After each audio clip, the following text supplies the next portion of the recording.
नमस्कार दोस्तों, स्वागत है आप सभी का आपके अपने YouTube चैनल सब पढ़ो सब बड़ों में। दोस्तों, आज एनसीईआरटी का फिर से नया तारतम्य में लेकर आए हैं पॉलिटिकल साइंस कक्षा 6 के अध्याय 5 में पंचायती राज को पढ़ने के लिए। लोग जब अपना प्रतिनिधि चुन लेते हैं तो उसके बाद क्या होता है? ग्रामीण क्षेत्रों में चुने गए प्रतिनिधियों द्वारा निर्णय कैसे लिए जाते हैं? यहाँ हम ग्राम सभा को देखेंगे, जिसमें लोग प्रत्यक्ष रूप से भाग लेते हैं और अपने प्रतिनिधियों से जवाब मांगते हैं। आपका आज का दिन बड़ा खास है। सभी लोग जल्दी जल्दी ग्राम सभा के लिए जा रहे हैं। क्या आपको पता है क्यों? क्योंकि पंचायत के चुनाव के बाद आज पहली बार ग्राम सभा की बैठक हो रही है। हरदास गांव के लोग यह जानने के लिए बहुत उत्सुक हैं कि नई पंचायत ने उनके लिए क्या योजना बनाई। ग्राम सभा की बैठक की शुरुआत में सरपंच और पंच ने सड़क की मरम्मत पर होने वाली खर्च का ब्यौरा दिया। यह सड़क गांव को मुख्य सड़क से जोड़ती है और इसके बाद पानी की कमी पर चर्चा होने लगी। ग्राम सभा एक पंचायत के क्षेत्र में रहने वाले सभी वयस्कों की सभा होती है। बहुत इंपॉर्टेंट है जो मैं पढ़ने जा रहा हूँ, सुनिएगा।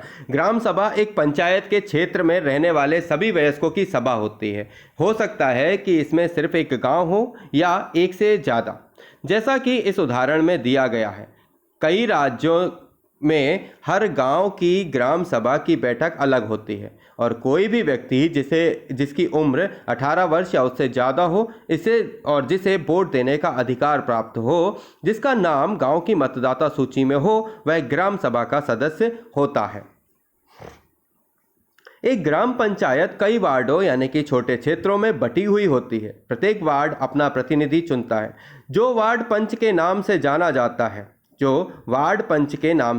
जाता है। इसके साथ पंचायत क्षेत्र के लोग मिलकर सरपंच को चुनते हैं, जो पंचायत का मुखिया होता है। वार्ड पंच और सरपंच मिलकर ग्राम पंचायत का गठन 5 साल के लिए करते हैं। ग्राम पंचायत का एक सचिव होता है, जो ग्राम सभा का भी सचिव होता है। सचिव का चुनाव नहीं होता, उसको सरकार के द्वारा नियुक्ति दी जाती है और सचिव का काम है कि ग्राम सभा और ग्राम पंचायत की बैठक बुलाना और जो भी चर्चा और निर्णय हुए हों उनका रिकॉर्ड रखना।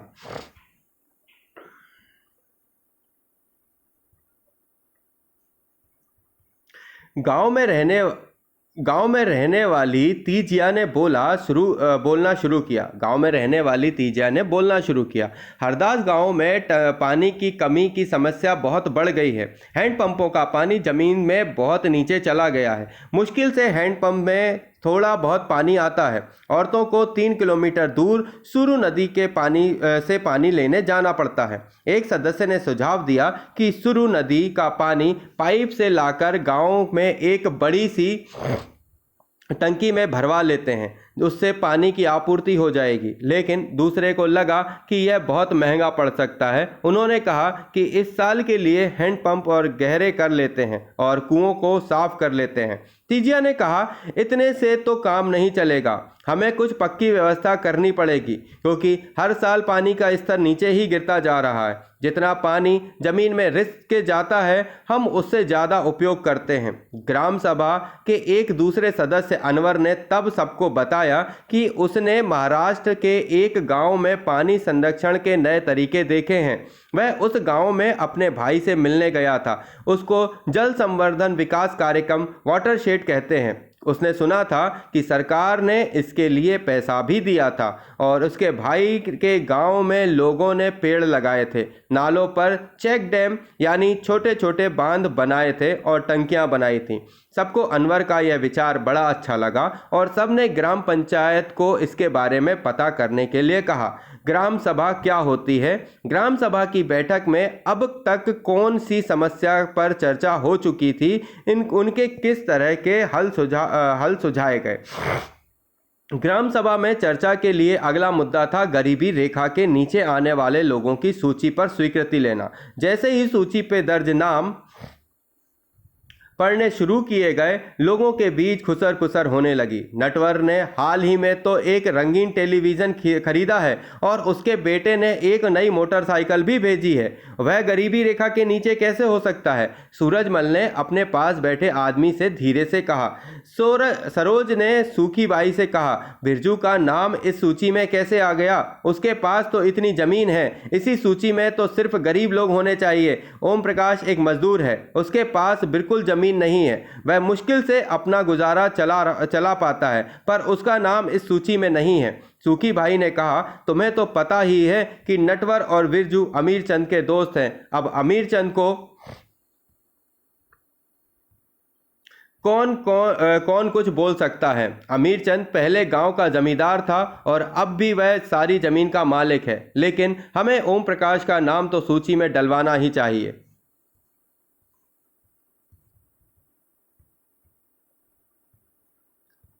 ग्राम पंचायत पूरे गांव के हित के निष्पक्ष रूप से काम कर सके, इसमें ग्राम सभा की महत्वपूर्ण भूमिका है। तो ये जो हम पोर्शन पढ़ रहे हैं, इसमें ग्राम सभा और ग्राम पंचायत के विषय के बारे में पढ़ रहे हैं। इस पर थोड़ा गौर करिएगा कि ग्राम पंचायत पूरे गांव के हित में निष्पक्ष रूप से काम कर सके, इसमें ग्राम सभा की महत्वपूर्ण भूमिका होती है। ग्राम सभा की बैठक में ग्राम पंचायत अपनी योजनाएं लोगों के सामने रखती हैं। मतलब ग्राम सभा की बैठक में ग्राम पंचायत अपनी योजनाएं सबके सामने रखती हैं और ग्राम सभा पंचायत को मनमाने ढंग से काम करने से रोक सकती है। साथ ही पैसों का दुरुपयोग और कोई गलत काम ना हो, इसकी निगरानी भी करती है। इस तरह ग्राम सभा चुने गए प्रतिनिधियों पर नजर रखने और लोगों के प्रति उन्हें जिम्मेदार और जवाबदेह बनाने में बहुत ही महत्वपूर्ण भूमिका निभाती है। तो ग्राम सभा का काम ग्राम पंचायत पे क्या है के प्रतिनिधियों पर नजर रखना और उनसे कोई गलत काम ना हो और उनकी जवाबदेही जिम्मेदारी का ध्यान रखना है। महत्वपूर्ण भूमिका इस पर उनकी ये रहती है। आइए आगे चलते हैं। सरपंच ने देखा कि लोगों के बीच में खुसर पुसर हो रही है। उन्होंने पूछा कि अगर किसी को कुछ कहना हो तो कहे। सरोज ने सूरजमल को उकसाने की कोशिश की कि वह नटवर और बिरजू के बारे में पूछे, लेकिन सूरजमल चुपचाप बैठा रहा। अमीर चंद ग्राम सभा में बैठा सब पर निगाहें रखे हुए था। सरोज ने उठकर कहा कि ओम प्रकाश का नाम सूची में होना चाहिए। दूसरे लोगों ने भी माना कि ओम प्रकाश का परिवार बहुत गरीब है। सरपंच ने पूछा कि उसका नाम सूची में क्यों नहीं था। जिस शिक्षक ने गरीबी रेखा के नीचे आने वाले परिवारों का सर्वेक्षण किया था, उसने बताया, मैं ओम प्रकाश के घर कई बार गया, पर हर बार वहां ताला लगा हुआ था। वह शायद कहीं काम ढूंढने के लिए गया हुआ था। सरपंच ने कहा कि ओम प्रकाश की पारिवारिक आय देखी जाएगी और अगर वह सरकार द्वारा तय की गई राशि से कम है तो उसका नाम भी सूची में शामिल किया जाएगा। ग्राम पंचायत की नियमित रूप से बैठक होती है। उसका मुख्य काम उसके क्षेत्र में आने वाले गांवों में विकास कार्यक्रम लागू करवाना होता है। जैसा कि आपने देखा कि ग्राम सभा ही पंचायत के काम को स्वीकृति देती है, तभी पंचायत अपना काम कर पाती है। महाराष्ट्र के 2 पंच, जिन्हें 2005 में अपनी पंचायत में उल्लेखनीय काम करने के लिए निर्मल ग्राम पुरस्कार से सम्मानित किया गया, ये 2 लोग। ग्राम सभा में गरीबी रेखा के नीचे आने वाले परिवारों की जो सूची निर्धारित हो रही थी, क्या उसमें कोई गड़बड़ी थी? यदि हाँ, तो वह गड़बड़ी क्या थी? सरोज ने सूरजमल से बोलने के लिए कहा। वह फिर भी चुप क्यों रहा? क्या आपने ऐसी अन्य घटना देखी है जहां लोग अपने लिए ही बोल नहीं पाते? आपके अनुसार ऐसा क्यों होता है? इंसान को बोलने से कौन सी चीज रोकती है? ग्राम पंचायत के काम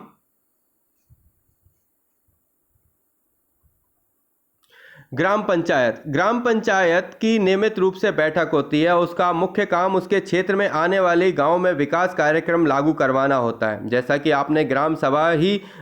आपने देखा कि ग्राम सभा ही पंचायत के काम को स्वीकृति देती है, तभी पंचायत अपना काम पूरा कर पाती है। आगे बढ़ते हैं। ग्राम पंचायत के काम सड़कों, नालियों, स्कूलों, भवनों, पानी के स्रोतों और अन्य सार्वजनिक उपयोग के भवनों का निर्माण और रखरखाव, स्थानीय कर लगाना और इकट्ठा करना, गांव के लोगों को रोजगार देने संबंधी सरकारी योजनाएं लागू करना, ग्राम पंचायत के आमदनी के स्रोत, घरों और बाजारों पर लगाए जाने वाले कर से मिलने वाली राशि, विभिन्न सरकारी विभागों द्वारा चलाई गई योजनाओं की राशि जो जनपद और जिला पंचायत द्वारा आती है, समुदाय के काम के लिए मिलने वाले दान। कुछ राज्यों में ग्राम सभाएं काम करवाने के लिए समितियां बनाती हैं। उदाहरण के लिए निर्माण समिति, मान लीजिए कि गांव में एक सामुदायिक केंद्र का भवन बनवाना है तो यह काम निर्माण समिति करेगी। इन समितियों में कुछ सदस्य ग्राम सभा के होते हैं और कुछ पंचायत के। ये दोनों मिलकर गांव के विकास के लिए काम करते हैं। चलिए देखते हैं कि हरदास ग्राम पंचायत ने क्या क्या काम किया। हरदास गांव की ग्राम सभा ने पानी की समस्या को सुलझाने के लिए जो विकल्प दिए गए थे, क्या वे आपको याद हैं? जब हरदास ग्राम पंचायत की बैठक हुई तो कुछ पंचों ने इस मुद्दे को दोबारा उठाया। इस बैठक में सरपंच, पंच और सचिव उपस्थित थे। पंचायत के सदस्यों ने पहले एक कुआं साफ करने और 2 हैंडपंप को गहरा करने के लिए विकल्प पर सोच विचार किया ताकि गांव को पानी के बिना ना रहना पड़े। सरपंच ने सुझाव दिया कि चूंकि पंचायत के पास हैंडपंप की देखरेख के मद में कुछ पैसा है, सो उन्हीं पैसों को इस काम में लगाया जा सकता है। इस पर सभी सदस्य मान गए और सचिव ने उनके निर्णय को रजिस्टर में दर्ज किया। उसके बाद सभी सदस्य मिलकर समस्या के स्थायी हल पर विचार करने लगे। उनको पता था कि अगली बैठक में ग्राम सभा के सदस्य फिर से प्रश्न पूछेंगे। कुछ पंचों ने शंका जाहिर करते हुए पूछा कि क्या जल संरक्षण से पानी के स्तर में कोई विशेष फर्क पड़ेगा। इस पर बहुत चर्चा हुई और अंत में यह निर्णय हुआ कि ग्राम पंचायत खंड विकास अधिकारी से बात करके इस योजना पर अधिक जानकारी इकट्ठी करेंगी। हरदास ग्राम पंचायत में क्या क्या निर्णय लिए गए, जानिए। अगर आपने इस चीज़ को सही से सुना है तो आप इसका आंसर दीजिए कि हरदास ग्राम पंचायत में क्या क्या निर्णय लिए गए। एक दूसरा, क्या आपको लगता है कि ये निर्णय लेने जरूरी थे? तो देखिए, हरदास ग्राम पंचायत ने क्या निर्णय लिए थे। सबसे पहले तो उनने ये लिया था कि देखो, जो हैंडपंप है उसको गहरा करवाया जाए और जो कुएं हैं उनको साफ करवाए जाए। इनिशियल वर्क तो वो किया जाए ताकि पानी की कमी ना हो। क्या आपको लगता है कि ये निर्णय लेने ज़रूरी थे? तो इनिशियल निर्णय तो ये ज़रूरी थे, क्योंकि अगर पानी नहीं आ रहा है कुओं से तो उस समय अगर दूसरी परियोजनाएं जो है उनके बारे में काम करते हैं तो लेट हो जाएंगे, और इनिशियल में अगर पानी की कमी आती है तो दूसरे गाँव तक जाना पड़ेगा जो महंगा पड़ेगा, और तीसरा इशू बन जाएगा इस चीज़ का कि पानी नहीं है। तो सबसे पहले तो इनिशियल काम को करना आवश्यक था कि निर्णय ये ज़रूरी थे। इसके बाद ऊपर दिए गए विवरण में से एक प्रश्न बनाइए जो अगली ग्राम सभा की बैठक में लोक पंचायत में पूछ सकते हैं। तो अगली ग्राम पंचायत में क्या क्वेश्चन पूछ सकते हैं? अगर आपने ठीक ढंग से पढ़ा होगा तो शायद ये पूछ सकते हैं कि जो महाराष्ट्र में जो परियोजनाएं की गई थी और वो परियोजना क्या हमारे यहाँ पर करी जा सकती हैं, और इसके अलावा कोई दूसरा विकल्प अगर है तो आप हमें बताइए। पंचायतों के 3 स्तर। हरदास गांव की ग्राम सभा और पंचायत के बारे में पढ़ने के बाद आपको समझ में आ ही गया होगा कि पंचायती राज व्यवस्था एक ऐसी प्रक्रिया है जिसके द्वारा लोग अपनी सरकार में भाग लेते हैं। ग्रामीण क्षेत्रों में ग्राम पंचायत लोकतांत्रिक सरकार का पहला स्तर है। ग्राम पंचायत ग्रामीण क्षेत्रों की लोकतांत्रिक सरकार का पहला स्तर होता है। ग्राम पंचायत ग्राम सभा के प्रति जवाबदेही होती है, उसे जवाब ग्राम सभा को देना होता है, क्योंकि ग्राम सभा के लोग ही उनको चुनते हैं। पंचायती राज व्यवस्था में लोगों की भागीदारी दो और स्तरों पर होती है। ग्राम पंचायत के बाद दूसरा स्तर विकास खंड का होता है, जिन्हें जनपद पंचायत या पंचायत समिति कहते हैं। जनपद पंचायत या पंचायत समिति कौन सी होती है? ये ग्राम पंचायत के बाद दूसरा स्तर होता है। ग्राम पंचायत को देखो, ग्राम सभा ग्राम पंचायत के लोगों को चुनती है, और ग्राम पंचायत के बाद जो दूसरा स्तर होता है वो विकास खंडों का होता है। जगह जगह जो अलग अलग विकास खंड बनते हैं उनमें जनपद पंचायत या पंचायत समिति होती है। एक पंचायत समिति में कई ग्राम पंचायतें होती हैं। अब जो एक समिति है, एक पंचायत है, पंचायत समिति है, उसमें कई ग्राम पंचायतें होती हैं और पंचायत समिति के ऊपर जिला पंचायत या जिला परिषद होती है और यह तीसरा स्तर होता है जिला परिषद। जिला परिषद एक जिले के स्तर पर विकास की योजनाएं बनाती हैं। पंचायत समिति की मदद से जिला परिषद सभी पंचायतों में आवंटित राशि के वितरण की व्यवस्था करती है। तो जो पंचायत समिति है, पंचायत समिति की मदद से जिला परिषद सभी पंचायतों में आवंटित राशि के वितरण की व्यवस्था करती है। तो जिला परिषद है, जिला पंचायत, जिला परिषद जो होती है वो क्या करती है, सभी राशियों का इक्वल डिस्ट्रीब्यूशन करती है। वे संविधान में दिए गए निर्देशों के आधार पर देश के हर राज्य में पंचायत से जुड़े कानून बनाए हैं। इसलिए पंचायत संबंधी कानून हर राज्य में कुछ अलग अलग हो सकते हैं। इसके पीछे मुख्य विचार यही है कि अपने गांव की व्यवस्था में लोगों की भागीदारी बढ़े और उन्हें अपनी आवाज़ उठाने के लिए ज़्यादा से ज़्यादा मौके मिलें। अपनी अध्यापिका से निवेदन करें कि किसी चुने हुए प्रतिनिधि जैसे पंच, सरपंच, जनपद या जिला परिषद के सदस्यों को कक्षा में आमंत्रित करके उनके काम और जिम्मेदारियों पर बातचीत करें। बहुत अच्छा प्रश्न है। इन लोगों से अगर हम अपनी तरफ से बात करें तो अगर हम किसी पब्लिक सेक्टर की तैयारी कर रहे हैं या किसी बड़े एग्जाम की तैयारी कर रहे हैं, अगर हम एमपीपीएससी, यूपीएससी या किसी भी बड़े एग्जाम की तैयारी कर रहे हैं, तो हमें सेल्फ पंच, सरपंच, जनपद या जिला परिषद के लोगों से मिलना चाहिए और एक बखूबी ढांचे को, इस खाके को समझना चाहिए कि किस तरीके से पंच, सरपंच, जिला पंचायत, पंचायत और सरपंच के काम होते हैं और ये किस तरीके से गांव से पूरा काम सरकार का करती हैं। ये पूरा एक सेक्शन था जिसे हमने पढ़ा। इस पूरे सेक्शन में हमने जाना कि किस तरीके से काम होता है पंचायती राज का। पंचायती राज में ग्राम सभाएं होती हैं। ग्राम सभा बैठक की जो है उसमें सरपंच और पंच होते हैं।